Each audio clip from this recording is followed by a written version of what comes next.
Russian president Vladimir പുടിനുമായി ഫോണിൽ സംസാരിച്ച പ്രധാനമന്ത്രി നരേന്ദ്രമോദി ഇരു രാജ്യങ്ങളും തമ്മിലുള്ള ബന്ധം കൂടുതൽ ആഴത്തിലുള്ളതാക്കാനുള്ള പ്രതിജ്ഞാബദ്ധത അറിയിച്ചു.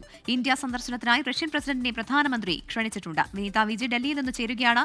വിനീത, റഷ്യയും ഇന്ത്യയുമായി നല്ല ബന്ധമാണുള്ളത്. പക്ഷേ US ഇപ്പോൾ ടാരിഫ് പ്രഖ്യാപിച്ച സാഹചര്യത്തിൽ റഷ്യൻ പ്രസിഡന്റിനെ പ്രധാനമന്ത്രി ഇന്ത്യയിലേക്ക് ക്ഷണിക്കുമ്പോൾ അതിന് പ്രാധാന്യം ഏറെയാണ്. എന്തൊക്കെയാണ് വിവരങ്ങൾ?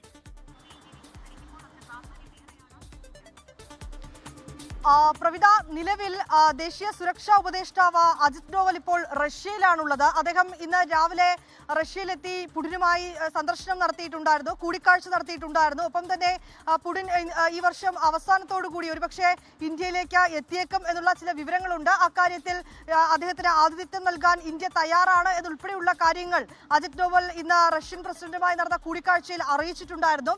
ഇതിന് പിന്നാലെയാണ് ഇപ്പോൾ പ്രധാനമന്ത്രി നരേന്ദ്രമോദി പുടിനുമായി സംസാരിച്ചിരിക്കുന്നത്. തന്റെ സുഹൃത്ത് റഷ്യൻ പ്രസിഡന്റുമായ പുടിനുമായി താൻ സംസാരിച്ചു. ദീർഘനേരം ആ സംസാരം നീണ്ടുനിന്നു.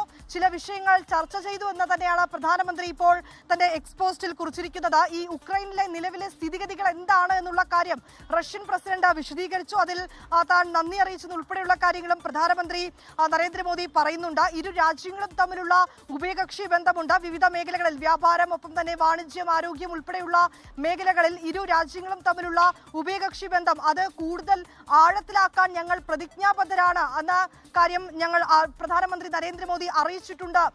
പുടിനുമായുള്ള ഈ സംഭാഷണത്തിൽ അറിയിച്ചുവെന്നും പറയുന്നുണ്ട്. അത്തരത്തിലേക്കുള്ള ഇരു രാജ്യങ്ങളും തമ്മിലുള്ള ബന്ധം കൂടുതൽ ശക്തമായി മുന്നോട്ട് കൊണ്ടുപോകുന്നതിനുള്ള ചർച്ചകളും ഈ ഫോൺ സംഭാഷണത്തിൽ നടന്നുവെന്നാണ് പ്രധാനമന്ത്രി തന്നെ വ്യക്തമാക്കിയിരിക്കുന്നത്. ഒപ്പം തന്നെ പുടിനെ താൻ ഇന്ത്യയിലേക്ക് ക്ഷണിച്ചിട്ടുണ്ടെന്നും അദ്ദേഹത്തിന് ആതിഥ്യം നൽകുന്നതിൽ സന്തോഷമുണ്ടെന്നും പ്രധാനമന്ത്രി എക്സ്പോസ്റ്റിലൂടെ കുറിച്ചിരിക്കുകയാണ്. ഇതിൽ ഏറ്റവും ഒരു പ്രധാനം നിലവിലുള്ള ഒരു സാഹചര്യം തന്നെയാണ്. കാരണം അമേരിക്കയുടെ ഇരുട്ടടി തീരുവ അത് ഇന്ത്യക്ക് മേൽ ഒരു പ്രഹരമായി തന്നെ നിലനിൽക്കുന്നുണ്ട്. അതും ഈ റഷ്യയിൽ നിന്നുള്ള എണ്ണ ഇറക്കുമതി ചെയ്തതുമായി ബന്ധപ്പെട്ട ഇന്ത്യ നൽകുന്ന പണം അത് ഈ ഉക്രൈൻ ആക്രമണത്തിനും മറ്റുമായി യുദ്ധത്തിനും മറ്റുമായി റഷ്യ ഉപയോഗിക്കുന്നു എന്നുള്ളതായിരുന്നു അമേരിക്കയുടെ ഏറ്റവും ഗുരുതരമായിട്ടുള്ള ഒരു ആരോപണം.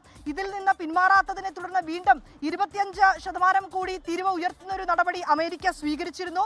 ഇതിൽ നിന്ന് പിന്മാറണമെന്ന ആവശ്യങ്ങളൊക്കെ തന്നെ അമേരിക്ക നേരത്തെ മുന്നോട്ട് വയ്ക്കുകയും ചെയ്തു. പക്ഷേ അത്തരത്തിലേക്കുള്ള നടപടികളൊന്നും തന്നെ ഇല്ല. ഇപ്പോൾ ഇന്ത്യ റഷ്യയുമായി ഏറ്റവും നല്ലൊരു സൗഹൃദവുമായി മുന്നോട്ട് പോകുന്നു എന്നത് വ്യക്തമാക്കുന്നത് കൂടി തന്നെയാണ് പ്രധാനമന്ത്രിയും റഷ്യൻ പ്രസിഡന്റും തമ്മിലുള്ള ഈ ഫോൺ സംഭാഷണം. പ്രധാനമന്ത്രി റഷ്യൻ പ്രസിഡന്റിനെ തന്റെ സുഹൃത്ത് എന്ന് വിശേഷിപ്പിച്ചുകൊണ്ടാണ് ഇപ്പോൾ ഈ എക്സ്പോസിൽ പ്രതികരിച്ചിരിക്കുന്നത്. ഒപ്പം തന്നെ റഷ്യൻ പ്രസിഡന്റിനെ അദ്ദേഹം ഇന്ത്യയിലേക്ക് ക്ഷണിക്കുകയും ചെയ്തിട്ടുണ്ട്. പ്രവിത. ശരി, വിനീത വിജിയാണ് വിവരങ്ങൾ നൽകിയത്. റഷ്യൻ പ്രസിഡന്റ് വ്ളാഡിമിർ പുടിനുമായി ഫോണിൽ പ്രധാനമന്ത്രി നരേന്ദ്രമോദി സംസാരിച്ചു. ഇരു രാജ്യങ്ങളും തമ്മിലുള്ള ബന്ധം കൂടുതൽ ആഴത്തിലാക്കാനുള്ള പ്രതിജ്ഞാബദ്ധതയാണ് ഇരുവരും അറിയിച്ചത്. ഒപ്പം തന്നെ പ്രധാനമന്ത്രി നരേന്ദ്രമോദി റഷ്യൻ പ്രസിഡന്റിനെ ഇന്ത്യയിലേക്ക് ക്ഷണിക്കുകയും ചെയ്തു. ഇതിന്റെ വിവരങ്ങളാണ് വിനീത വിജി നൽകിയത്.